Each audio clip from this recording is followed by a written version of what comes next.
Friends कैसे हैं? आशा करता हूँ बहुत अच्छे होंगे और आ चुके हैं आज हम लोग एक नए क्लास में आरआरबी ग्रुप डी के लिए मॉक टेस्ट जो है आप लोगों का जो चल रहा है सेम टू सेम आप लोगों को मॉक टेस्ट से अलग एक भी प्रश्न देखने को नहीं मिलेगा। ठीक है, तो जो भी मेरे दोस्त इस मॉक टेस्ट को डेली ही कर रहे हैं उनके लिए बहुत बेहतरीन एग्जाम बहुत हल्का जो है आपको लगेगा। ठीक है, जब एग्जाम हॉल में आप बैठिएगा तो इन प्रश्नों को देखिएगा और इस क्लास को जो है याद करिएगा।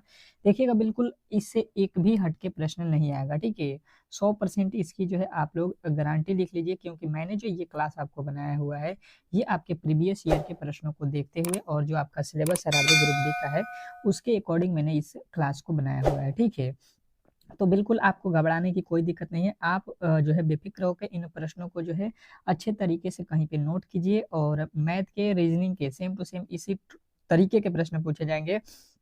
तो आप इन प्रश्नों को तो याद नहीं कर सकते हैं, इन टॉपिकों को अच्छे तरीके से समझ लीजिए।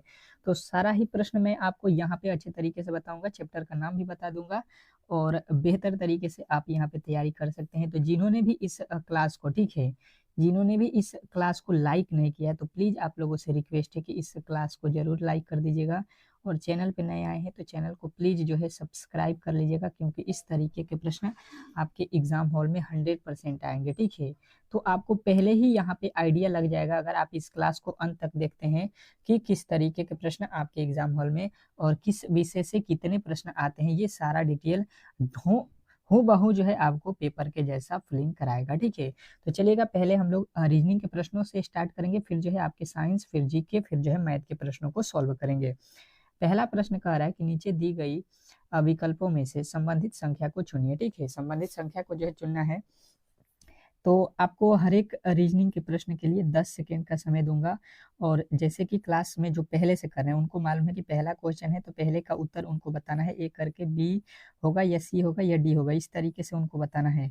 तो आप में से जो भी मेरे दोस्त इस क्लास को देख रहे हैं आप भी कोशिश कीजिए इस तरीके से बताने के, क्योंकि एग्जाम हॉल में आपको कोई बताने वाला नहीं होगा। तो यहाँ पे आप ट्राई जरूर कीजिए अपने मन से कि क्या आप प्रश्नों को सॉल्व कर पाते हो या नहीं। तो जरूर बताइए, गलती हो या सही हो उससे बहस नहीं है। 8 से 18 पर जाना है तो आप कहिएगा 10 जोड़ देते हैं। तो यहाँ पे जो है क्या कीजिएगा, यहाँ पे 10 जोड़िएगा तो 26 हो जाएगा और 26 आपके ऑप्शन में ही नहीं दिया गया है। तो बिल्कुल आप जो पहला ऑप्शन जो है तरीका लगा रहे हैं बिल्कुल गलत हो जाएगा। दूसरे लॉजिक पे चलते हैं। दूसरा लॉजिक क्या हो जाएगा देखते हैं यहाँ पे। तो दूसरा लॉजिक यहाँ पे ये कर सकते हैं हम लोग, 8 पे आना है हमको। ठीक है, 8 से 18 पे आना है। तो 8 से 18 कब होगा? 8 से 18, 8 से 18 और कौन से तरीके हो सकते हैं? 8 में 2 से गुणा कर देते हैं और 2 जोड़ देते हैं। तो फिर 16 में 2 से गुणा करेंगे, 16 में और 2 जोड़ देंगे तो 16 दूना 32 और 2 34 हो रहा है यहाँ पे। तो 34 भी नहीं है। तो ये लॉजिक जो है आपका दोनों ही फेल हो चुके हैं। ठीक है, तो अब कौन से लॉजिक हो सकते हैं? तो देखिए हम क्या करेंगे, 8 और 18 को गुणा कर देते हैं। तो 8 और 18 को गुणा करेंगे, 18 8 144 हो जाएगा, यही होगा। अच्छा जी, यहाँ पे देखिए इन दोनों का हमने गुणा किया है तो यहाँ पे भी जो होगा उनका भी गुणा करेंगे 16 में। 16 में किसका गुणा करें कि यहाँ पे 144 होना चाहिए तभी जाके दोनों ही बराबर होंगे।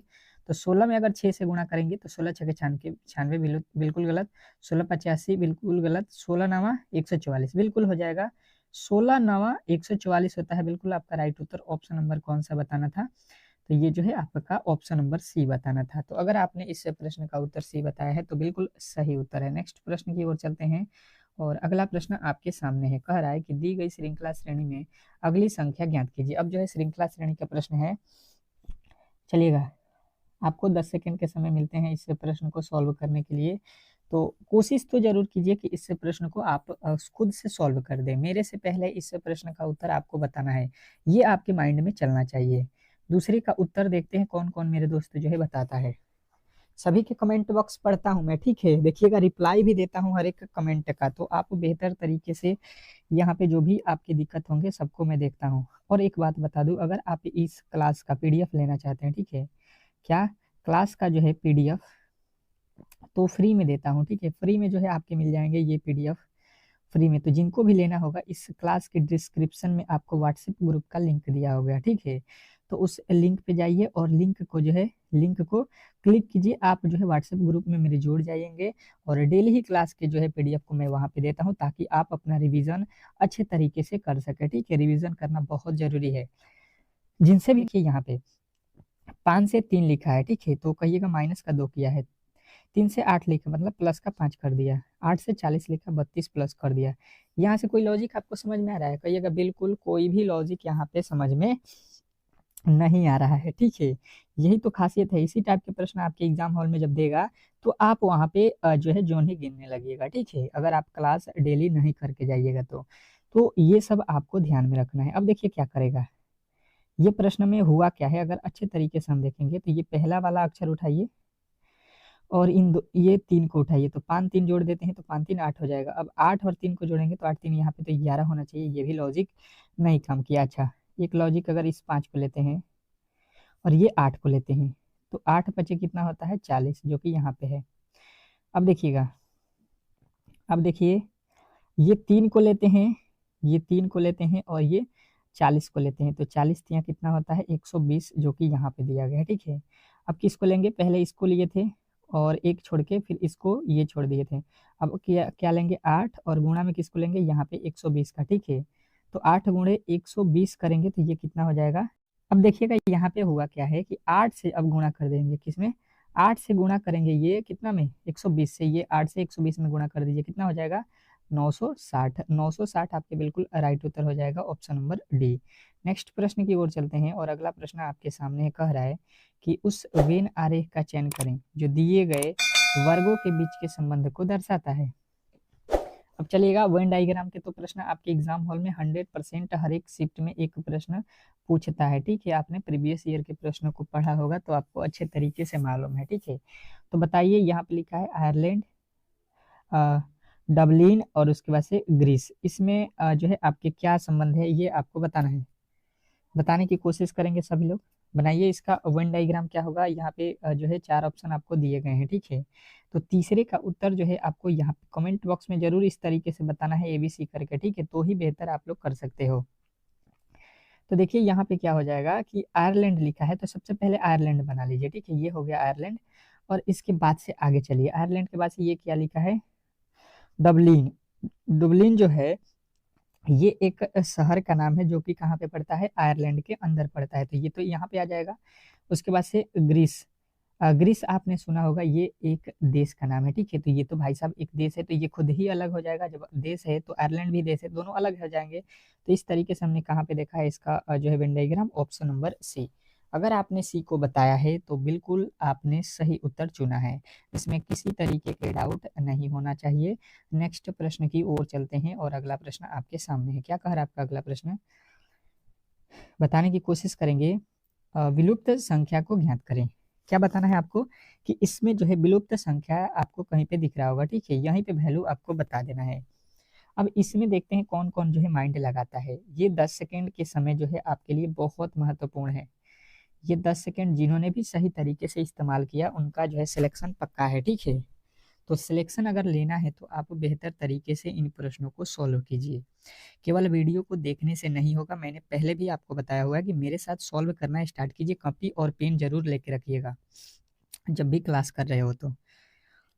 और वीडियो को प्लीज अंत तक देखिएगा, क्योंकि देखिए आपको एक केवल रीजनिंग और मैथ से सिलेक्शन नहीं होने वाला है, आपको साइंस भी आना चाहिए, जीके भी आना चाहिए, मैथ भी आना चाहिए और रीजनिंग भी आना चाहिए। तो मैंने ये एक ही क्लास में चारों विषय का जो है यहाँ पे आपको निचोड़ दे रहा हूँ, तो इससे अधिक जो है फायदा आपको कहीं पे नहीं होगा, ठीक है। तो एक ही जगह पे आपके सारे जो है सब्जेक्ट मिल जा रहे हैं फ्री में जो है, तो इससे बड़ी बात क्या होगी। तो देखिए यहाँ पे पहले देखिए 54 लिखा है, यहाँ पे 84 लिखा है, यहाँ पे हमको पता करना है। तो ये 9 और सॉरी 81 और 6 में क्या कर दें कि 54 हो जाए। तो देखिए 81 को अगर देखते हैं तो ये क्या है, 9 का वर्ग है, ठीक है। तो यहाँ पे 9 जो ये 9 का वर्ग है, 9 गुणे 6 कर दिया है, 9 छक्का 54 हो गया। अच्छा, ये 144 किसका होता है, 12 का वर्ग है, तो 12 गुणे 7 कर दिया है, 12 सत्ते कितना होता है 84 होता है, यहाँ पे लिखा हुआ है। तो अब जो है ये जो है कितना लिखा है 64, 64 किसका वर्ग होता है 8 का, तो कर दीजिए 8 गुणे 8 है, तो 8 अठाई फिर यहाँ पे कितना आएगा 64 आएगा, ठीक है। 8 अठाई 64 बिल्कुल आपने अगर बताया है तो आपका राइट उत्तर ऑप्शन नंबर डी है, ठीक है। डी वाले जितने भी मेरे दोस्त थे उनका बिल्कुल राइट उत्तर है, इसमें किसी तरीके के डाउट नहीं होना चाहिए। नेक्स्ट प्रश्न की ओर चलेंगे और अगला प्रश्न आपके सामने है। क्या कह रहा है आपका अगला प्रश्न, समझने की कोशिश करते हैं कि निम्नलिखित विकल्पों में से असंगत विकल्प को चुनिए। निम्नलिखित विकल्पों में से असंगत विकल्प को जो है चुनना है। अब जो है देखिए इसमें क्या होता है, 10 सेकंड का समय है आपके पास। हिंट मैं देता हूँ, हिंट देता हूँ, आपको बनाना है। इसमें हुआ क्या है कि आपके जो है 3 जो है एक जैसे हैं, ठीक है? 3 किसी न किसी तरीके से एक हैं और एक अलग है। ये अलग वाला जो है आपका राइट उत्तर है। अलग वाला जो है आपका राइट उत्तर है, तो कौन अलग है ये आपको चुनना है यहाँ पे, बताइएगा। इसमें अलग कौन है ये आपको बताना है। बताने की कोशिश करेंगे सभी लोग कि इस प्रश्न का सही उत्तर क्या होने वाला है। तो हमने यहाँ पे देखा कि ये लिखा है मुंबई, जयपुर, रायपुर और यहाँ पे त्रिपुरा। तो इसके मीनिंग पे नहीं जाना है, ठीक है? वर्ड पे नहीं जाना है। ये यहाँ पे आपको अच्छे तरीके से मालूम है कि ये भारत के शहर, राज्य और जो है राजधानी, इस टाइप में जो है इनके जो है नाम आपने सुना होगा। तो आपको सबसे पहले यहाँ पे मुंबई क्या है, महाराष्ट्र की राजधानी है। जयपुर और जो है ये भी राजधानी है। और यहाँ पे रायपुर, ये तो राजधानी नहीं है, ये कहाँ पे पड़ता है? ये आपके रायपुर जो है छत्तीसगढ़ में पड़ता है, ठीक है? कि जो है आपके राजस्थान में, ऐसा थोड़ा सा कंफ्यूज में है। लेकिन आप जो देखिएगा ये त्रिपुरा, ये क्या है? राजधानी, सॉरी राज्य है। ये क्या है? भारत का एक राज्य है। तो यहाँ पे बिल्कुल आपका अलग कौन सा है? Option number D. ये तीनों ही बाकी जो है इनसे अलग हैं। तो अलग जो है यहाँ पे आपको विषम चुनना था, तो विषम आपको मिल गया, ऑप्शन नंबर डी। बिल्कुल आपको जो है ऑप्शन नंबर डी के साथ जाना था। नेक्स्ट प्रश्न देखिएगा, आप लोगों के सामने आ चुका है। और क्या कह रहा है आपका अगला प्रश्न, समझने की कोशिश कीजिए। एक निश्चित कूट भाषा में जो है पिज्जा को जो है यहाँ पे लिखा जाता है, तथा बर्गर को जो है ये लिखा जाता है। तो इसी कुट भाषा में नूडल्स को जो है क्या लिखा जाएगा, ये आपको बताना है। कोडिंग डिकोडिंग, कोडिंग डिकोडिंग बहुत बेहतरीन चैप्टर आपके एग्जाम के लिए। और ये अगर आपने तैयार कर लिया तो लमसम 4 से 5 तो क्वेश्चन यहीं से पूछे जाते हैं। तो कभी भी ये जो है आपको कोडिंग डिकोडिंग अच्छे तरीके से आने चाहिए। तो बताइए इस प्रश्न का सही उत्तर क्या होने वाला है। बताने की कोशिश करेंगे सभी लोग कि इस प्रश्न का सही उत्तर क्या होने वाला है। बेहतर है आपके एग्जाम के लिए, बहुत बेहतर है। तो अब जो है इसको हम लोग सॉल्व करते हैं। किस तरीके से सॉल्व करना है अच्छे तरीके से यहाँ पे देखिएगा। ये कोडिंग डिकोडिंग के प्रश्न आपको मैंने पहले भी बताया है कि आपके कोड याद होने चाहिए। अगर देखेंगे तो पी से लिखा है बी, कोई लॉजिक बन रहा है, कहिएगा नहीं। यहाँ पे आई से लिखा है ए, लॉजिक तो काफ़ी ज़्यादा यहाँ पे अल्टर हो जाएगा। तो देखिए इसके दूसरे लॉजिक हम देखते हैं। अगर देखिएगा ए से लिखा है बी, जेड से लिखा है ए, फिर जेड से लिखा है ए, फिर आई से लिखा है जे और पी से लिखा है क्यू, सब में एक एक जोड़ दिया है, सब में क्या किया है? 1 1 प्लस किया है, ठीक है? अच्छा यहाँ पे भी देख लीजिए, आर के बाद क्या आता है? यस, ई के बाद एफ, जी के बाद एच, आर के बाद यस, यहाँ पे यू के बाद भी और बी के बाद सी। बिल्कुल आपको जो है पीछे से जो है एक एक वर्ड जो है आपको बढ़ाते चलना है, ठीक है? तो वही काम कर दीजिए। यहाँ पे एस के बाद क्या आएगा? यहाँ पे टी, ई के बाद क्या आएगा? एफ, टी एफ से चालू होना चाहिए। टी एफ से चालू होने वाला आपका राइट उत्तर बनेगा। और केवल आपके ऑप्शन नंबर टी एफ से स्टार्ट होने वाला बी है। तो इसके आगे भी प्रश्न को सॉल्व करने की कोई भी ज़रूरत नहीं है, आपका उत्तर यहीं पे मिल जाएगा। नेक्स्ट प्रश्न की ओर चलते हैं और अगला प्रश्न आपके सामने है। कह रहा है कि एक ही पासे की दो अवस्थाएं दी गई हैं, ठीक है? बिंदु 4 के विपरीत सतह पर कौन सी संख्या आएगी? अब जो है फलक 4 के विपरीत कौन सी संख्या आएगी ये आपको बताना है। मैंने तो क्लास में आपको बेहतर तरीके से पासे के प्रश्न बताया हुआ है। तो 7वें का उत्तर 100% सही आना चाहिए। जो भी मेरे दोस्त देख रहे हैं, 7वें नंबर के अच्छे तरीके से सभी के प्रश्न के उत्तर आने चाहिए। तो अब देखिए इसका सही उत्तर क्या होने वाला है। सबसे पहले मैंने आपको बताया कि इन दोनों ही पासों में कॉमन वैल्यू ढूंढेंगे। कॉमन वैल्यू का मतलब क्या होगा? दोनों में कौन से वैल्यू आपको दिखाई दे रहा है? तो ये देखिए 4 और यहाँ पे भी 4 दिखाई दे रहा है, ठीक है? अब बचा हुआ क्या है? यहाँ से क्लॉकवाइज घूमिए तो यहाँ पे 1 होगा और यहाँ से आगे चलेंगे तो 6 हो जाएगा। 1 का अपोजिट 6 हो रहा है, इसके आगे चलेंगे तो लिखा है 2 और इसके आगे चलेंगे तो लिखा है 5, यानी कि 2 का अपोजिट 5, 1 का अपोजिट 6। आपसे पूछा किसका गया है? 4 का अपोजिट। तो देखिए यहाँ पे 1 तो 6 का अपोजिट होगा, 6 तो 1 का अपोजिट होगा, मतलब ये तो चारों ही वर्ड नहीं होंगे। अब बचा हुआ कौन सा वर्ड है? तो 4 का अपोजिट में वही हो जाएगा, कौन सा? 3। पासे में कौन कौन अक्षर होते हैं? 1 2 3 4 5 6, 6 तक होते हैं। तो बचा हुआ 3 है, तो आपको 3 जो है यहाँ पे ध्यान देना है कि 3 जो है इस प्रश्न का राइट उत्तर होगा। इस तरीके से आपका राइट उत्तर आपको मिल गया होगा। नेक्स्ट प्रश्न, अगले प्रश्न की ओर चलेंगे।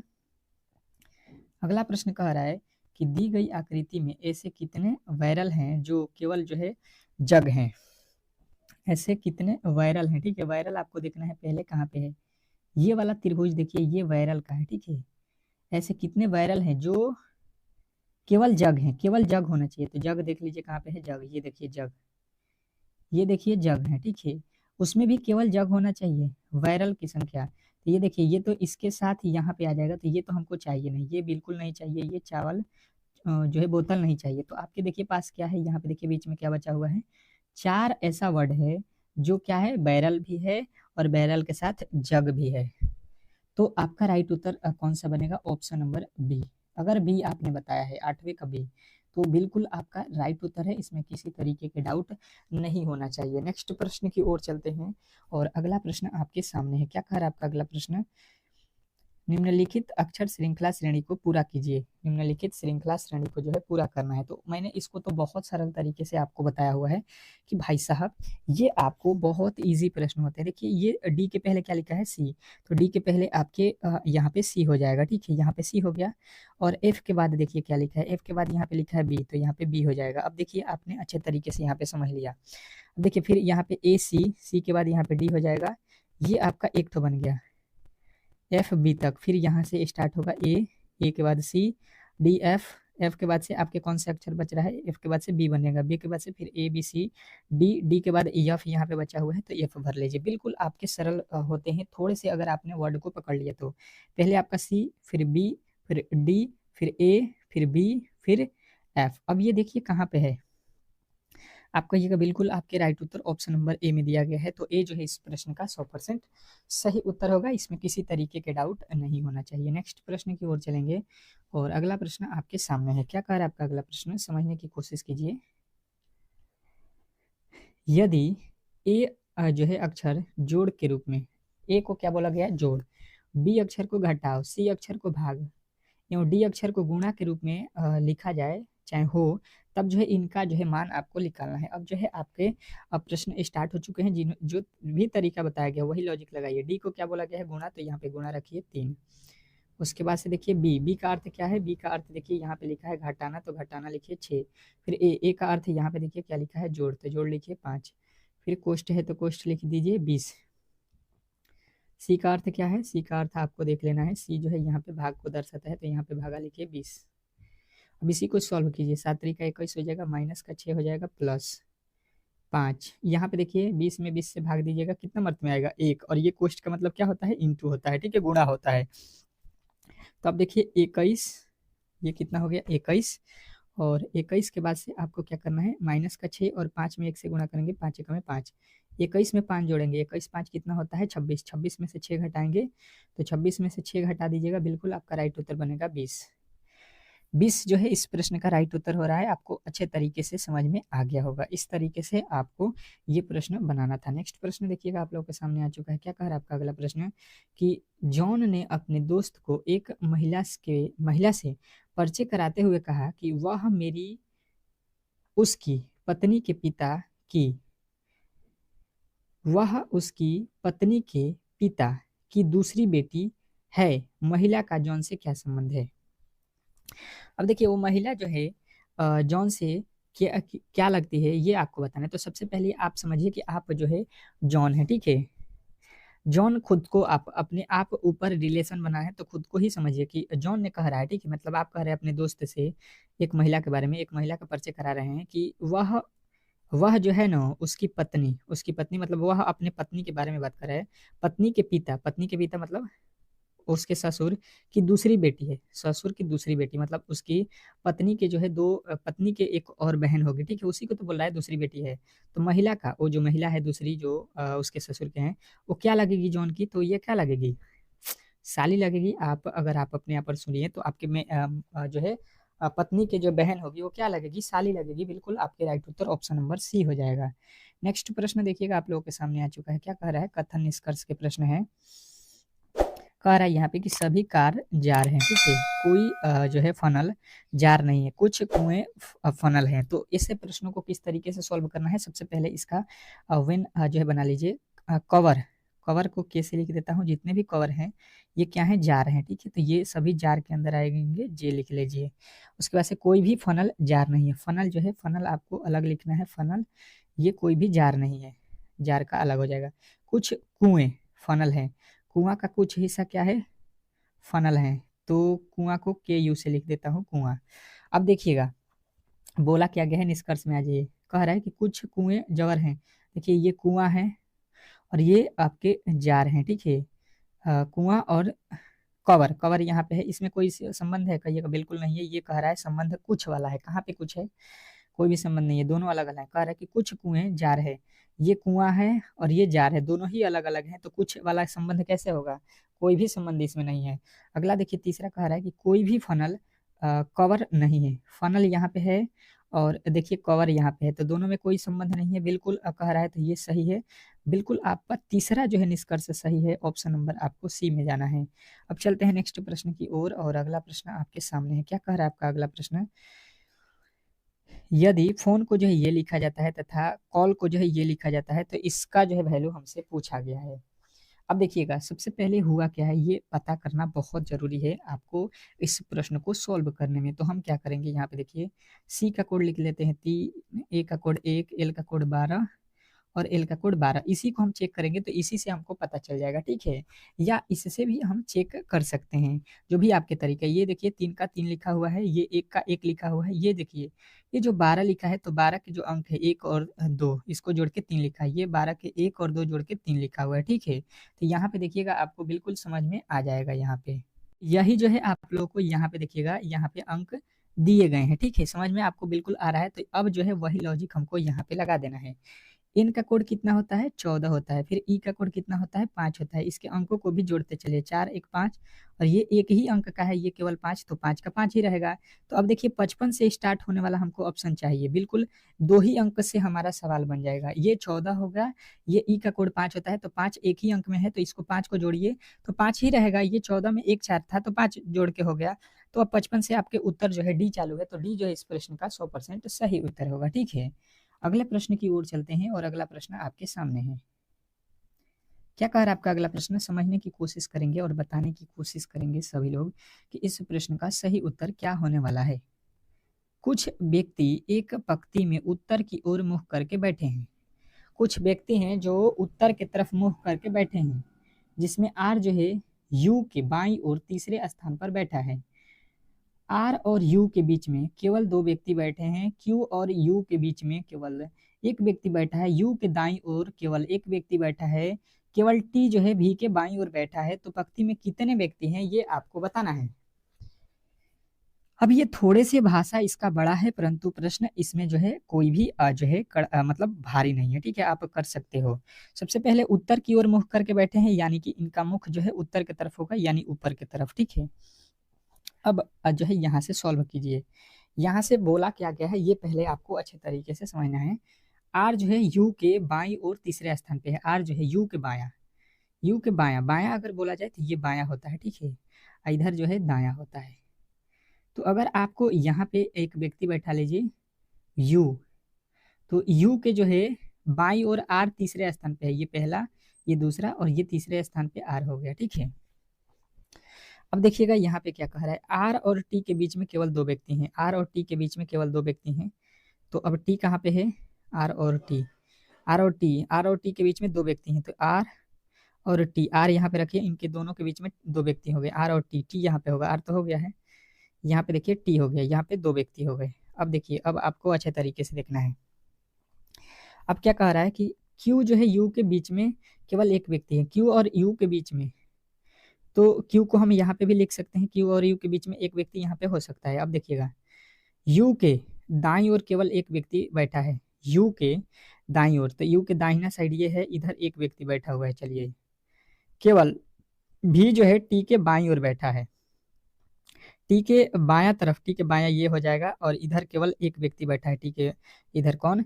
भी बैठा है, तो यहाँ पे भी हो जाएगा। अब बोल रहा है कि टोटल पंक्ति में कितने लोग बैठे हैं, तो काउंट कीजिए, 1 2 3 4 5 6 7 8 9। टोटल आपने यहाँ पे देखा कि इस पंक्ति में जो है टोटल व्यक्ति कितने थे? 9। तो 9 जो है हम लोगों का राइट उत्तर हो जाएगा, ऑप्शन नंबर सी। नेक्स्ट प्रश्न, अगला प्रश्न देखिए आप लोगों के सामने आ चुका है। कह रहा है कि निम्नलिखित आकृति में वर्गों की संख्या काउंट कीजिए। तो वर्गों की संख्या तो मैंने आपको अच्छे तरीके से काउंट करना सिखाया हुआ है, ठीक है। ये तो 2 सेकंड का काम है, आप काउंट कर लिए होंगे मेरे साथ ही, ठीक है। ये इस तरीके के सबसे छोटे वाले जो पार्ट है इसी को मैं बना रहा हूँ यहाँ पे, ठीक है। ये इसी तरीके से है।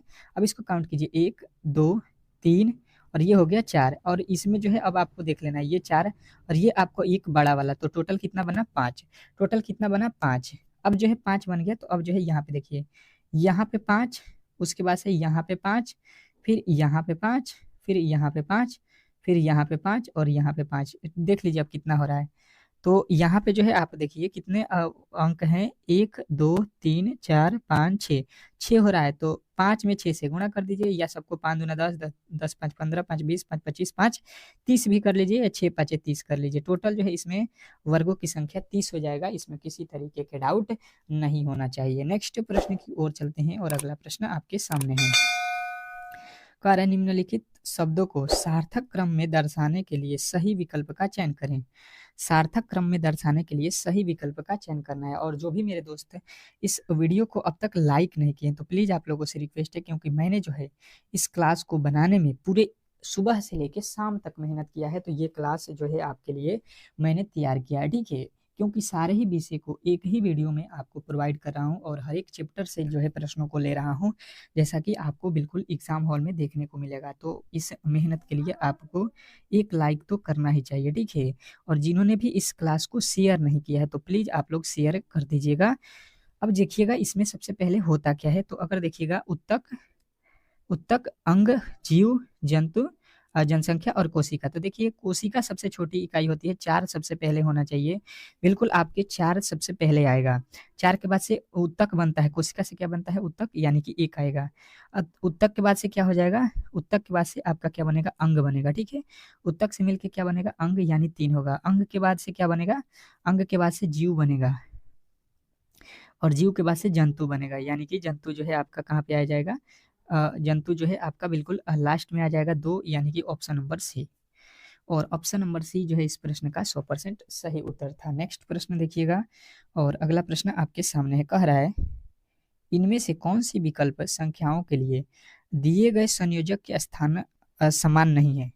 अब देखिए यहाँ पे समान नहीं है बोला गया, समान है वाला नहीं बोला है, इसके जैसा नहीं है उसको चुनना है। तो देखिए पहले लॉजिक लगाइए, ये अगर देखते हैं तो 8 के बाद 15 लिखा है, 8 दूना 16, एक कम कर दिया, फिर 15 दूना करेंगे तो ये नहीं लॉजिक है। अच्छा, इन दोनों को जोड़ देते हैं तो 15 8 है 23 हो जाएगा। इन दोनों को गुणा कर देते हैं तो 15 8 है 120 हो जाएगा। मतलब एक बार दोनों को जोड़ दिया है और एक बार इन दोनों को गुणा कर दिया है, ठीक है। लॉजिक आपको पता चल गया कि ये 8 और 15 को एक बार जोड़ा गया है तो ये 23 हुआ, और ये 8 और 15 को गुणा किया तो 120 हुआ, तो वही लॉजिक होना चाहिए। 11 और 12 को जोड़ेंगे 23 हो जाएगा, और आपको 11 और 12 में गुणा करेंगे 32, बिल्कुल ये हो जाएगा। लेकिन हमसे नहीं वाला पूछा है तो ये वाला उत्तर नहीं होगा, नहीं वाला। ये तो बिल्कुल इसी के जैसा है, ये 7 और ये 14, ये पहले जोड़ेंगे तो यहाँ पे 7 और 14 कितना होता है 21, और 7 और 14 में जोड़ेंगे 14 7 98, यहाँ पे आना चाहिए 998, ये उल्टा लिखा है, बिल्कुल यही नहीं होगा, ठीक है। आपसे नहीं वाला पूछा गया था तो आपका जवाब जो है ऑप्शन नंबर बी आएगा, ठीक है। जिन्होंने भी बी बनाया बताया है उनका राइट उत्तर है, बाकी जो बताए हैं ए उनका गलत हो जाएगा। और देखिए ये दोनों ही वो इसी के जैसे लिखे गए हैं। अब देखिएगा यहाँ पे अगले प्रश्न, अगला प्रश्न क्या कह रहा है कि उस विकल्प का चयन करें जो दिए गए शब्दों के एक जो है शब्द बनाए जा सकते हैं, शब्दों से एक शब्द बनाए जा सकते हैं। कौन से शब्द बनाए जा सकते हैं ये आपको बताना है, बताने की कोशिश करेंगे सभी लोग कि इससे जो है कौन से संख्या शब्द बनाए जा सकते हैं। तो देखिए ऊपर में जो भी संख्या है इसी के आधार पे हम बना सकते हैं। देखिए एम भी है, ए भी है, आई भी है, एन भी है, टी भी है, ए भी है, आई भी है, एन भी है। अब देखिए एन कितने बार है, 1 2 3 बार। यहाँ पे देखिए एन कितने बार है, 2 बार, तो बिल्कुल नहीं होगा। अगला देखिए यहाँ पे T R A I, T R, R तो ऊपर है ये नहीं है, आर है, आर है बिल्कुल है, ए भी है, आई भी है, एन भी है, आई भी है, एन भी है, जी ये भी है, ये है, आपको बिल्कुल देखने को मिल रहा है T R A N I N G, ये बन जाएगा, बिल्कुल ये बन जाएगा। बनाया जा सकता है वाला बोला है तो ये बनेगा आपका ऑप्शन नंबर कौन सा, बी। अब देखिए नहीं बनेगा, ये क्यों, क्योंकि इसमें पी दिया है, ठीक है, तो पी तो इसमें ऊपर है नहीं तो ये नहीं बनेगा, मतलब, और ये भी नहीं बनेगा। अब जो है अगले प्रश्न की ओर चलते हैं। अगला प्रश्न आपके सामने है और क्या कह रहा है आपका अगला प्रश्न, समझने की कोशिश कीजिए और बताने की कोशिश करेंगे कि इस प्रश्न का सही उत्तर क्या होने वाला है। कह रहा है कि विकल्प चित्र में से LICK के क्षैतिज दर्पण प्रतिबिंब का जो है चयन करें। क्षैतिज दर्पण आपको समझ में आता होगा। क्षैतिज मतलब क्या होता है? क्षैतिज मतलब होता है नीचे की तरफ, ठीक है। तो इसके जो है नीचे की तरफ जब दर्पण रखेंगे तो इसका सही दर्पण प्रतिबिंब क्या होगा, ये आपको बताना है। क्या लिखा है? LICK, ठीक है। और इसका जो है यहाँ पे दर्पण प्रतिबिंब हमको यहाँ पे बनाना है, ठीक है। यहाँ पे क्षैतिज है तो दर्पण यानी कि नीचे की तरफ है। अब जो इसका सही दर्पण प्रतिबिंब बनाइए। तो ये जब उल्टेगा तो क्या हो जाएगा? ये तो एल आपका इस तरीके से हो जाएगा, उसके बाद से आई तो आई ये रहेगा, ये सी तो यहाँ पे उल्टेगा तो इसी तरीके से रहेगा, और के तो इसी तरीके से रहेगा। अब देख लीजिए ये आपको कहाँ पे दे रहा है, बिल्कुल आपके जो है कहाँ पे दिखाई दे रहा है, आप कहिएगा ऑप्शन नंबर सी। सी यदि आपने बताया है तो बिल्कुल राइट उत्तर है, इसमें किसी तरीके के डाउट नहीं होना चाहिए। नेक्स्ट प्रश्न देखिएगा आप लोगों के सामने आ चुका है। नीचे दिए गए विकल्पों में से संबंधित शब्द को चुनिए। नीचे दिए गए विकल्पों में से संबंधित संख्या को आपको चुनना है। अब बताने की कोशिश करेंगे कि इस प्रश्न का सही उत्तर क्या होने वाला है। ये एनालॉजी का है, मैंने आपको एनालॉजी के प्रश्न बताया भी है कि ये जीके से रिलेटेड होते हैं। तो जिन्हों का भी जीके थोड़ा सा जो है स्ट्रांग होगा वो इस प्रश्न को बना सकते हैं। लीची, लीची को बोल रहा है फल है, ठीक है, बिल्कुल लीची जो है फल है। और तो जो है जाइव जो है जाइव ये क्या है, ये आपको बताना है। अब बताने की कोशिश करेंगे सभी लोग कि जो है इस प्रश्न का सही उत्तर क्या होने वाला है। बेहतर है, बहुत बेहतर प्रश्न है आपके एग्जाम के लिए, और ऐसे प्रश्न आपको जो है 100% देखने को मिलेगा एग्जाम हॉल में, ठीक है। तो बताइए इस प्रश्न का सही उत्तर क्या होने वाला है।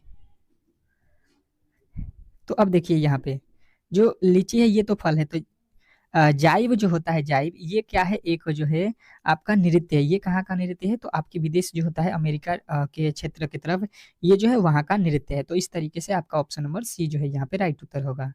अब देखिएगा आपका अगला प्रश्न आपके सामने आ चुका है, और ये जो है आपके साइंस के प्रश्न स्टार्ट हो चुका है, ठीक है। जैसे कि आपको मालूम है कि साइंस के आपके एग्जाम हॉल में प्रश्न बहुत महत्वपूर्ण है। 25 साइंस के प्रश्न पूछे जाएंगे। अगर आपने साइंस को अच्छे तरीके से यहाँ पे तैयार कर लिया तो एक भी प्रश्न इससे बाहर नहीं पूछेगा। इसकी जो है गारंटी है, 100% इसी तरीके के ऐसा ही प्रश्न आपके एग्जाम हॉल में पूछे जाएंगे, क्योंकि आपका जो सिलेबस है उसी के अकॉर्डिंग इन प्रश्नों को मैंने बनाया हुआ है, और कुछ प्रश्न प्रीवियस ईयर के भी मैंने इसमें रखे भी हुए हैं। तो पहला प्रश्न कह रहा है कि प्रोटीन का जो है संश्लेषण होता है। आपको कोशिश करना है कि इसमें से 10 प्रश्न आप लोग बना सके इस जो है 25 में से। तो जो है प्रोटीन का संश्लेषण आपको याद रखना है कि राइबोसोम पर होता है, ठीक है। राइबोसोम जो है आपके राइट उत्तर ऑप्शन नंबर बी में दिया गया है। नेक्स्ट प्रश्न देखिएगा, कह रहा है यहाँ पे क्या कह रहा है कि माइट्रोकांड्रिया का जो है संबंध किससे है। माइट्रोकांड्रिया का संबंध किससे है? मैंने आपको रिवीजन के लिए पीडीएफ भी फ्री में दिया है, ठीक है। इतना सब फ्री में कर रहा हूँ तो आपका भी दायित्व बनता है कि इस वीडियो को ज़्यादा से ज़्यादा लोगों के पास शेयर कीजिए। जितने भी आपके ग्रुप हैं उसमें शेयर कर दीजिए, ठीक है। और वीडियो को लाइक भी कर दीजिएगा ज़्यादा से ज़्यादा। अब देखिए यहाँ पे क्या हो जाएगा, माइट्रोकांड्रिया का जो है संबंध किससे हो जाएगा, तो आपका राइट उत्तर बनेगा यहाँ पे प्रासरण से, ठीक है। नेक्स्ट प्रश्न, अगला प्रश्न कह रहा है कि कोशिकाओं के अंदर ऊर्जा का जो है निर्माण किसके द्वारा होता है। कोशिकाओं के अंदर, कोशिकाओं के अंदर ऊर्जा का निर्माण किसके द्वारा होता है, बताने की कोशिश करेंगे। तीसरे नंबर प्रश्न का सही उत्तर क्या होने वाला है, तो आपका उत्तर जो बनेगा ये होता है माइट्रोकांड्रिया, ठीक है। नेक्स्ट प्रश्न, अगला प्रश्न क्या कह रहा है कि पादप कोशिका में डीएनए होता है। पादप कोशिका में डीएनए होता है। तो पादप कोशिकाओं में डीएनए जो होता है वो क्या होता है, ये सभी जगह होता है, ठीक है। आपको हरित लवण में, माइट्रोकांड्रिया में, केंद्रक में, ये सभी जगह होता है। तो ऑप्शन नंबर डी आपको चुनना है। नेक्स्ट प्रश्न देखिएगा, मानव शरीर में कौन सी अंग में लसिका कोशिका बनती है।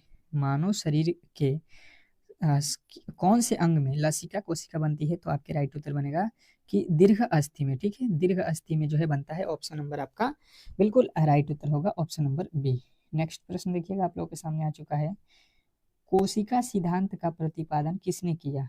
कोशिका सिद्धांत का प्रतिपादन किसने किया, आपको ये बताना है। आपको पहले भी मैंने टारगेट दिया है कि 10 क्वेश्चन आपको सही करना है मेरे साथ। जो भी मेरे दोस्त देख रहे हैं हर एक प्रश्न का उत्तर जो है कमेंट बॉक्स में दीजिए। तो इसका राइट उत्तर हो जाएगा लाइडेन और जो है स्वान ने। नेक्स्ट प्रश्न मिलाते रहिएगा और कमेंट बॉक्स में आपको उत्तर बताते रहना है, टेस्ट है ना। कह रहा है कि दीर्घ सूत्रती विभाजन पाया जाता है। दीर्घ सूत्रती विभाजन जो है कहाँ पे पाया जाता है, तो आपका राइट उत्तर बनेगा ये जो है आपके तरुण पुष्प कलिकाओं में पाया जाता है, तरुण पुष्प कलिकाओं में पाया जाता है। ऑप्शन नंबर बिल्कुल आपका डी जो है राइट उत्तर होगा। नेक्स्ट प्रश्न देखिएगा आप लोगों के सामने आ चुका है। एटीपी का निर्माण होता है, एटीपी का निर्माण होता है कहाँ पे होता है ये आपको बताना है। तो एटीपी का निर्माण जो है आपको याद रखना है माइटोकॉन्ड्रिया में होता है। Option number C. सभी प्रश्न बहुत महत्वपूर्ण है आपके एग्जाम के लिए। इन प्रश्नों को अच्छे तरीके से आपको नोट भी कर लेना है, याद भी कर लेना है। किस दूध में लैक्टोज शक्कर का जो है प्रतिशत सबसे अधिक होता है। किस दूध में आपको बताना है लैक्टोज शक्कर का जो है प्रतिशत अधिक होता है। तो आपके राइट उत्तर बनेगा कि ये सभी के दूध में बनता है, गाय के भी, बकरी के भी और जो है स्त्री का दूध। ठीक है, तो आपके ऑप्शन नंबर जो है डी जो है राइट उत्तर होगा। ठीक है, नेक्स्ट प्रश्न। हाइड्रोफोबिया रोग होता है, हाइड्रोफोबिया रोग जो है होता है किसमें होता है ये आपको बताना है। बताने की कोशिश करेंगे सभी लोग कि जो है 10वें नंबर प्रश्न का सही उत्तर क्या होने वाला है। हाइड्रोफोबिया रोग होता है तो आपको बताना है विषाणु द्वारा। ठीक है, विषाणु जो है आपका राइट उत्तर है। नेक्स्ट प्रश्न कह रहा है कि सबसे ज्यादा दिन तक जीवित रहने वाला पक्षी कौन सा है। सबसे ज्यादा दिन तक जीवित रहने वाला पक्षी कौन सा है, बताने की कोशिश करेंगे सभी लोग। तो ये जो है आपको याद रखना है ऑस्ट्रिच जो है सबसे ज्यादा दिन जीवित रहने वाला पक्षी है। ठीक है, नेक्स्ट प्रश्न देखिए कह रहा है यहाँ पे कि चमगादड़ किस वर्ग का प्राणी है। चमगादड़ किस वर्ग का प्राणी है, बताने की कोशिश करेंगे। बताइएगा चमगादड़ किस वर्ग का पक्षी है। तो आपके राइट उत्तर बनेगा यहाँ पे मेमोलिया का। ठीक है, मेमोलिया वर्ग का जो है प्राणी है। नेक्स्ट प्रश्न देखिएगा आप लोगों के सामने आ चुका है। एथलीट फुट बीमारी होती है, एथलीट फुट जो बीमारी होती है वो किस में होती है ये आपको बताना है। तो आपके उत्तर बनेंगे यहाँ पे जो है फफूद से। ठीक है, फफूद से। नेक्स्ट प्रश्न देखिएगा आप लोगों के सामने आ चुका है।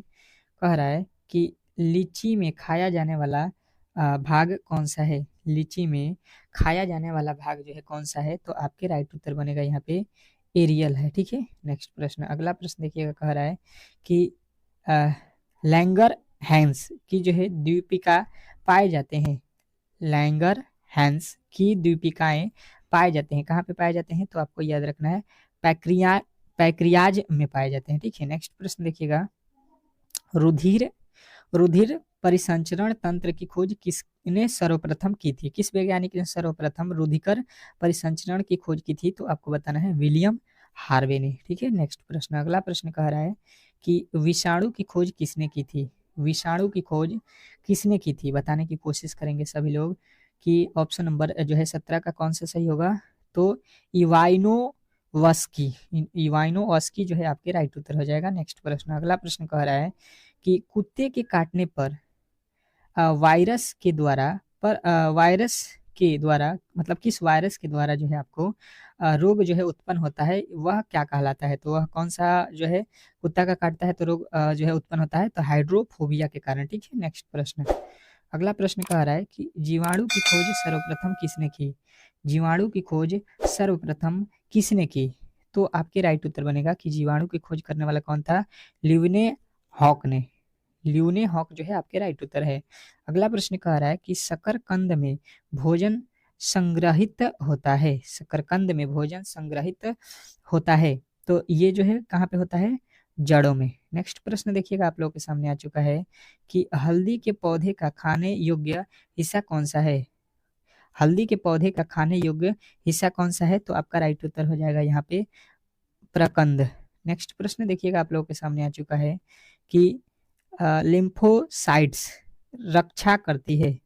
लिम्फोसाइट्स रक्षा करती है, किसका रक्षा करती है। तो ये रोगाणुओं से। ठीक है, रोगाणुओं से रक्षा करती है। अगला प्रश्न कह रहा है आपातकालीन ग्रंथि है। आपातकालीन ग्रंथि है तो कौन आपातकालीन ग्रंथि है। तो आपको बताना है एड्रिनल। एड्रिनल जो है आपातकालीन ग्रंथि है। अगला प्रश्न कह रहा है कि पेलाग्रा रोग किस पोषक पदार्थ की जो है लगातार कमी से होता है। पोलाग्रा रोग जो है किस पोषक पदार्थ की कमी से होती है। तो आपके उत्तर आएंगे नियासिन के कारण। ठीक है, नेक्स्ट प्रश्न। अगला प्रश्न देखिए कह रहा है कि मानव शरीर में मास्टर ग्रंथि कहलाती है। तो मानव शरीर में मास्टर ग्रंथि जो है आपको याद रखना है कि ये कहलाती है प्यूटरेटिक ग्रंथि, ठीक है। तो ऑप्शन नंबर आपका ए जो है राइट उत्तर होगा। तो यहाँ पे आपके 25 जो क्वेश्चन थे साइंस के बिल्कुल आपको समाप्त हो चुके हैं। आप बताइएगा कि इसमें 10 और 10 से अधिक किनका किनका सही उत्तर हुआ है। अब चलते हैं हम लोग आज जो है जीके के प्रश्नों की ओर, क्योंकि जीके आपके लिए बहुत महत्वपूर्ण है, ठीक है। तो जीके के पहला प्रश्न आपके सामने है, क्या कह रहा है आपको यहाँ पे बताना है। जीके के जो है 20 से 40 तक प्रश्नों को हम लोग सॉल्व करेंगे। कराए प्रायद्वीपीय भारत की सबसे लंबी चोटी का क्या नाम है। प्रायद्वीपीय भारत की सबसे लंबी चोटी का नाम क्या है। बहुत बार ये एग्जाम हॉल में पूछा गया प्रश्न है रेलवे के, तो आपको याद रखना है अनाई मुड्डी। अनाई मुड्डी जो है आपका बिल्कुल राइट उत्तर है। नेक्स्ट प्रश्न देखिएगा, क्या कह रहा है आपका, निम्नलिखित में से कौन केंद्र शासित प्रदेश जम्मू और कश्मीर से संबंधित एक लोक नृत्य नहीं है। केंद्र शासित प्रदेश जम्मू और कश्मीर से संबंधित एक लोक नृत्य नहीं है, आपको बताना है। तो ये कौन नहीं है, तो डांगी। डांगी जो है ये वहां का नहीं है। नेक्स्ट प्रश्न कह रहा है कि चमत्कारी सचिन पुस्तक को किसने लिखा है। चमत्कारी सचिन पुस्तक को किसने लिखा है, तो आपके राइट उत्तर आएगा कि ये जो है आपके लोकेश थानी ने लिखा है, ठीक है। नेक्स्ट प्रश्न, अगला प्रश्न कह रहा है कि किस अनुच्छेद के तहत हिंदी को राष्ट्रीय भाषा का दर्जा दिया गया है। अब बताइएगा यहाँ पे कि किस अनुच्छेद के तहत हिंदी को राष्ट्रीय भाषा का दर्जा दिया गया है। तो आपके जो उत्तर बनेगा, तो आपका उत्तर कौन सा बनेगा, तो ये आपको बताना है कि ये अनुच्छेद 343 के तहत, ठीक है। नेक्स्ट प्रश्न कह रहा है द इंग्लिश टीचर पुस्तक किस भारतीय लेखक ने लिखी है। द इंग्लिश टीचर किसके द्वारा लिखा गया है, तो आर के नारायण के द्वारा। नेक्स्ट प्रश्न देखिएगा, आप लोगों के सामने आ चुका है, बैडमिंटन में पहला ओलंपिक पदम किसने जीता। बैडमिंटन में पहला पदम ओलंपिक पदम जीतने वाला व्यक्ति का नाम बताना है, ठीक है। तो ये जो है साइना नेहवाल थी। बैडमिंटन में पहला ओलंपिक पदम जीतने वाला साइना नेहवाल जो है आपको याद रखना है। अगला प्रश्न कह रहा है कि भारत में पहली बार कॉमनवेल्थ खेलों का जो है आयोजन किस वर्ष में किया गया था। भारत में पहली बार कॉमनवेल्थ खेलों का जो है आयोजन किस वर्ष में किया गया था, तो आपको बताना है 2010 में, ठीक है। ऑप्शन नंबर बी यदि आपने बताया है तो बिल्कुल राइट उत्तर है। नेक्स्ट प्रश्न कह रहा है कि पहली पंचवर्षीय योजना की अवधि क्या थी। पहली पंचवर्षीय योजना की अवधि क्या थी, बताइएगा। इस प्रश्न का सही उत्तर क्या होने वाला है, तो आपका राइट उत्तर आएगा 1951 से 1956 तक, ठीक है। ऑप्शन नंबर ए जो है बिल्कुल राइट उत्तर है। नेक्स्ट प्रश्न कह रहा है विंग्स ऑफ फायर पुस्तक के लेखक कौन है। विंग्स ऑफ फायर पुस्तक के लेखक कौन है, बताइएगा। 29 नंबर प्रश्न का सही उत्तर क्या होने वाला है, वेरी वेरी इंपॉर्टेंट प्रश्न है, तो बताना है आपको एपीजे अब्दुल कलाम। नेक्स्ट प्रश्न देखिएगा, आप लोगों के सामने आ चुका है, टाटा आईपीएल 2023 का जो है आयोजन किस देश में हुआ था। टाटा आईपीएल 2023 जो है कहाँ पे हुआ था, तो ये आपके भारत में हुआ था, बिल्कुल आपका राइट उत्तर हो जाएगा ऑप्शन नंबर ए। नेक्स्ट प्रश्न कह रहा है कि मुगल वंश का जो है अंतिम शासक कौन था।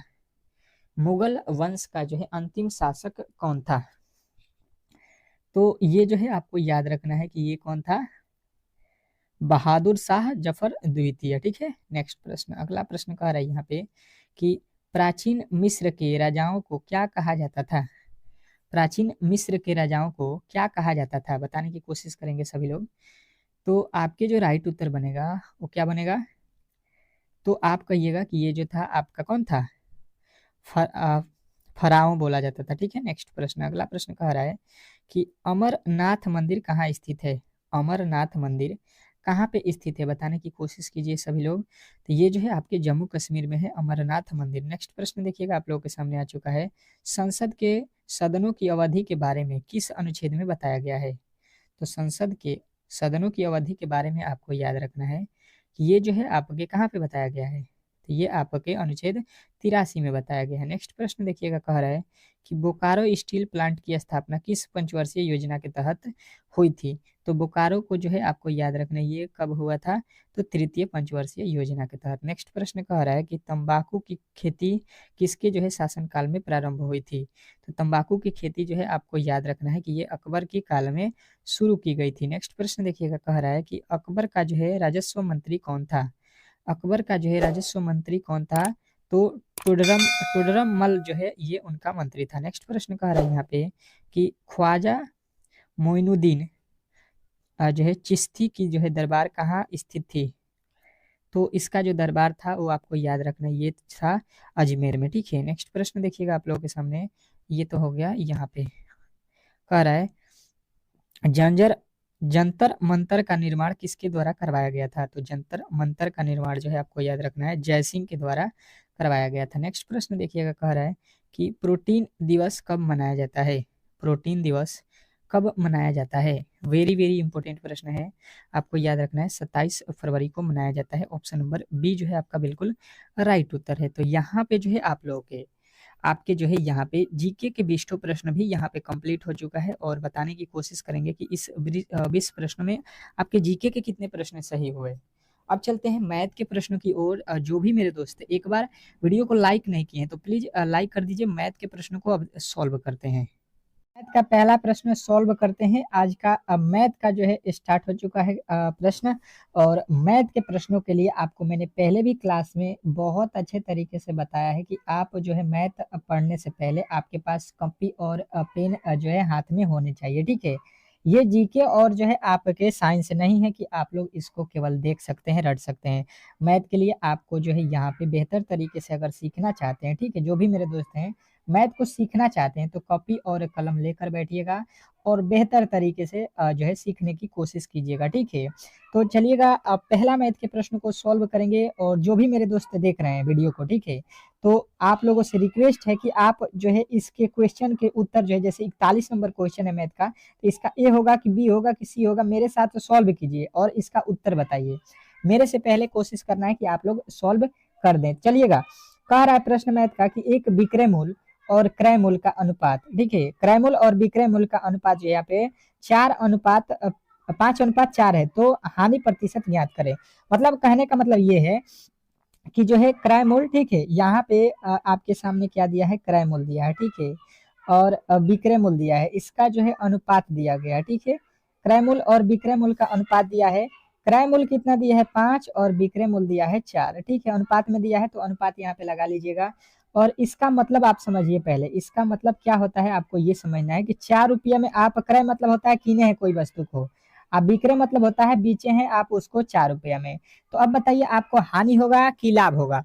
तो आपके सवाल में भी बोल दिया कि हानि ही होने वाला है, हानि प्रतिशत, तो हानि यहाँ से होगा। ठीक है, और हानि यहाँ से जब हम निकालेंगे तो हानि कितने का होगा, तो देखिए 5 रुपया का किने हैं 4 रुपया में बेच रहे हैं, तो यहाँ पे 5 में से 4 को घटा दीजिएगा, कितने रुपया का हानि हुआ है आपको, 1 रुपया का हानि हो जाएगा। ठीक है, अब जो है कह रहा है कि रुपया में मत बताइए, हानि प्रतिशत में बताइए। ये रुपया में है, आप समझ सकते हैं अंक में है, इसको परसेंटेज में बताना है। ये चारों परसेंटेज में दिया गया है, तो ये परसेंटेज निकालने के लिए हानि का निकालना है, तो 1/1 देखिए क्रय मूल्य पर हानि होता है, तो 1/5 और गुणे कर दीजिएगा 100। ठीक है, तो ये 5 के पहाड़े में कितने मार्क में हो जाएगा, 5 के पहाड़े में 20/5 यानी कि उसको हानि जो है कितने परसेंट की हुई है, 20% की। तो 20 आप देख लीजिए कहाँ पे दिया गया है, तो आपके ऑप्शन नंबर डी यदि आपने बताया है तो बिल्कुल सही उत्तर है। आशा करता हूं कि ये प्रश्न आपको बेहतर तरीके से समझ में आ गया होगा। नेक्स्ट प्रश्न की ओर चलते हैं, और अगला प्रश्न आपके सामने है। और आपका अगला प्रश्न कि दो संख्याओं में जो है 2:3 का अनुपात है। दो संख्याओं में आपका अनुपात क्या दिया गया है, दो संख्याएं हैं, यहाँ पे लिख देता हूँ आपको, दो संख्याएं, ये पहली संख्या ये दूसरी संख्या, इसका अनुपात कितना है, 2:3। ठीक है, यदि प्रत्येक संख्या में 3 जोड़ दिया जाए, ठीक है, तो इनका अनुपात जो है नया क्या बनता है, 3:4 हो जाता है। तो संख्याओं का योग जो है आपको ज्ञात करना है। ठीक है, तो अब यहाँ से जब भी आपको अनुपात में संख्या दिया जाए, तो संख्या तो ये है नहीं, आपको इसको अनुपात में दिया गया है, तो आप इसके पीछे x y z कुछ भी मान सकते हैं। हमें अब मालूम हो गया कि पहली संख्या 2x, दूसरी संख्या 3x है। ठीक है, इस तरीके से आपको यहाँ पे मान लेना है। अब देखिए यहाँ पे आपको संख्या मालूम हो गया, तो अब जो प्रश्न में कहा है उसके अकॉर्डिंग चलिए। ये कहा है 2:3, ठीक है। तो संख्याओं को अनुपात का मतलब होता है बट्टा। हमने क्या किया था, इसको 2x माना था, इसको 3x बट्टा में लिख दिया, अनुपात है तो। अब कह रहा है कि प्रत्येक में 3 जोड़ दिया जाए, सब में 3 जोड़ दीजिए, मतलब ये पहली संख्या में भी और दूसरी संख्या में भी 3 जोड़ दीजिए। और 3 जोड़ने के बाद से वो संख्या क्या हो जाएगी, 3:4 हो जाएगी। तो 3:4 कर दीजिए, अनुपात मतलब यहाँ पे भी बट्टा, 3/4 हो जाएगा। अब बस इसी को सॉल्व कर देना है, ये सॉल्व कर दीजिए। यहाँ से कितना हो जाएगा, 4 दूना का 8x हो जाएगा, प्लस 4 3 12 हो जाएगा, बराबर 3 3 का 9x हो जाएगा। और ये फिर देखिए इसका गुणा इधर होगा, ये 4 का गुणा ऊपर होगा, ये हो जाएगा 4 दूना का 3 3 कितना हो गया, 9 हो गया, ठीक है।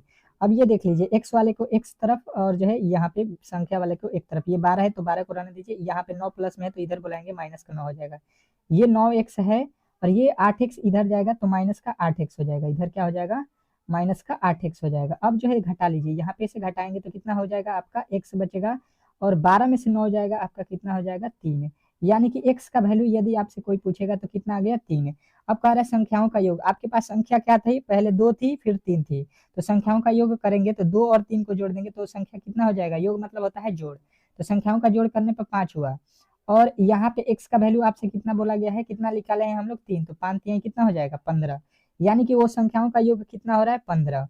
तो यदि आपने बताया है ऑप्शन नंबर जो है सी, तो बिल्कुल ही राइट उत्तर है, इसमें किसी तरीके के डाउट नहीं होना चाहिए। नेक्स्ट प्रश्न की ओर चलते हैं, और अगला प्रश्न आपके सामने है। क्या कर आपका अगला प्रश्न, एक आयताकार बगीचे की लंबाई 12 मीटर और जो है चौड़ाई 5 मीटर है।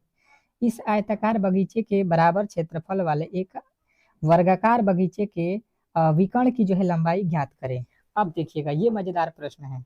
पहले आपको क्या बोला गया है ये समझ लीजिए। पहले आयत के आकार की एक बगीचा है, ये आयत का आकार हो गया, परंतु इसके बाद इसको जो है वर्ग के आकार को बना दिया गया। वर्ग आपको मालूम होगा, जिसके चारों भुजाएं बराबर होती है उसको वर्ग बोला जाता है। और आयत में क्या होता है, लंबाई और चौड़ाई होता है, ठीक है। तो ये कह रहा है कि लंबाई 12 मीटर है, चौड़ाई 5 मीटर है, तो इस बगीचे के बराबर, मतलब इसी बगीचे के बराबर जो है आपको एक वर्ग बना लेना है। ये आयत है। तो अब क्या करेंगे हम लोग, पहले जो दिया गया है आयत, तो आयत का क्षेत्रफल निकाल लीजिए। आयत का क्षेत्रफल को 1 से लिख देता हूँ, तो क्षेत्रफल निकालेंगे तो क्या होता है, लंबाई गुणे चौड़ाई, एल गुणे बी होता है। क्षेत्रफल आपको मालूम होगा ए निकालने का आयत का, तो ये कितना है, 12 और गुणे 5, तो 12 पच्चीस कितना हो जाएगा आपका, 60 हो जाएगा। 60 जो है इसका क्षेत्रफल आ रहा है। अब देखिए इसका क्षेत्रफल जितना है उतना ही क्षेत्रफल का जो है वर्ग वाला भी होगा। तो यानी कि अब हो जाएगा वर्ग का क्षेत्रफल यही हो जाएगा क्या। तो हमें मालूम है कि भुजा स्क्वायर होता है, ठीक है। और ये कह रहा है नहीं, कितना होता है, वर्ग का क्षेत्रफल ये कितना कह रहा है, 60। तो हमें तो यही क्षेत्रफल जो है वर्ग का भी रखना है, तो वर्ग का क्षेत्रफल के बराबर इसको रख देंगे। अब कह रहा है कि एक जो है आयताकार बगीचे का विकर्ण ज्ञात कीजिए। तो अब हमसे पहले यहाँ से देखिए, इसका जो है एक वैल्यू निकालेंगे, ए निकालेंगे, तो यहाँ से जो स्क्वायर है ये आ जाएगी इधर। भुजा पहले निकाल लेंगे, तो ये 60 का वर्गमूल कितना होता है, तो 60 के फैक्टर तोड़ेंगे तो पहले 2 से कट जाएगा, ये 2 से कट गया तो 30 बचा, फिर 2 से कट गया तो 15 हुआ, 15 15 नहीं कटेगा, तो ये इसके बदले एक तो 2 निकल जाएगा। यानी कि जो है ए का वैल्यू कोई पूछेगा तो ये हमें मिला 2√15, 2√15 मिल गया, ठीक है। अब चलिएगा, 2√15 आपको ए का वैल्यू मिल गया, मतलब भुजा ए बोलिए चाहे भुजा बोलिए, वर्ग की भुजा ए बराबर कितना हमें मिला, 2√15। आपको अच्छे तरीके से यहाँ पे याद रखना है। अब कह रहा है इसका विकर्ण, तो विकर्ण क्या होता है, विकर्ण क्या होता है, वर्ग का विकर्ण क्या होता है, तो वर्ग का विकर्ण आपको याद रखना है। विकर्ण वर्ग का विकर्ण होता है √2 √2 गुणे भुजा। तो आपको भुजा यहाँ पे ए लिख देना है, √2 रख लीजिए गुणे ए का वैल्यू आपने निकाल दिया है यहाँ पे, देखिए 2√15। तो आप देखिए ये तो 2 बाहरी है तो 2 हो जाएगा, गुणा करेंगे तो। और ये √2 में √15 से गुणा करेंगे तो 15 दूना का रूट में कितना आएगा, 30 आएगा। अब जो है यहाँ पे देख लीजिए 2√30 आपके किस में दिया गया है, ऑप्शन नंबर ए, बिल्कुल आपका राइट उत्तर हो जाएगा। नेक्स्ट प्रश्न, अगला प्रश्न देखिएगा आप लोगों के सामने है। क्या कह रहा है आपका अगला प्रश्न कि यदि किसी जो है संपदा के, किसी मतलब संपत्ति समझ लीजिए, संपदा के 4/5 भाग का मूल्य जो है यहाँ पे दिया गया है, तो उसके जो है 3/7 भाग का मूल्य आपको बताना है। अब बताने की कोशिश करेंगे सभी लोग।